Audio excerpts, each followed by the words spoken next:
أعوذ بالله من الشيطان الرجيم.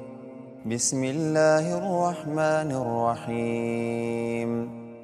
الحمد لله الذي أنزل على عبده الكتاب ولم يجعل له عوجا قيما لينذر بأسا شديدا من لدنه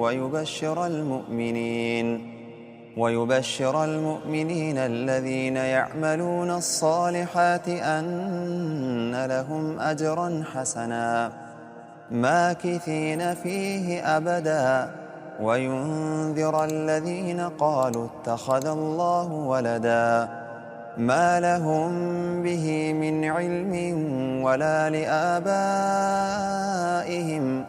كبرت كلمة تخرج من أفواههم إن